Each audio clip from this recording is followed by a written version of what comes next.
میں فارمی مرغی کو ایک اچھا ہیلدی گوشت نہیں سمجھتا۔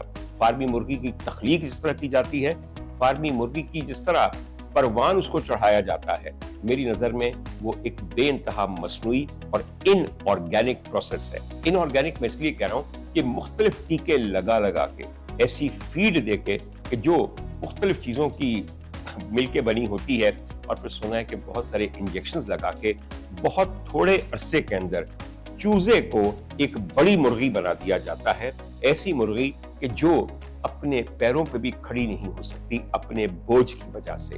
یہ ایک ایسا گوشت ہے کہ جس کی وجہ سے ہمارے ہاں مختلف طبقوں کے اندر مختلف بیماریاں بھی پیدا ہوتی ہیں۔ میں آپ کو ایک بات صاف بتاؤں، پاکستان میں جو نوجوان لڑکیاں ہیں ان کے اندر پی سی اوز، پولی سسٹک اووریز کی جو ایک پریولنس ہے، جو انسیڈنس ہے، وہ بے انتہا بڑھ گیا ہے، اور بہت سارے لوگ انگلی اٹھاتے ہیں تو فارمی مرغی کے گوشت کی طرف اشارہ کرتے ہیں کہ کیونکہ اس کی کنزمپشن بہت زیادہ ہے ہمارے بچوں میں، تو اس لیے اس گوشت کو کھانے کی وجہ سے یہ سب بیماریاں پیدا ہو رہی ہیں۔ میں بالکل یہ نہیں کہتا کہ آپ لوگ کھاتے ہیں تو نہ کھائیں، آپ کی مرضی ہے۔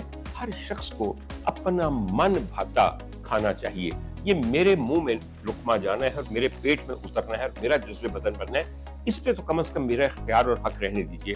اگر آپ یہ کہیں کہ میں سمجھتا ہوں کہ صرف کوئی چھوٹا گوشت ہونا چاہیے جو اب تقریباً 3200 روپے کلو ہے پاکستان میں قطعاً یہ نہیں کہتا۔ آپ بہت اچھی سبزی کی بھی تو ون ڈش بنا سکتے ہیں، آپ مچھلی بھی تو موسم میں دے سکتے ہیں۔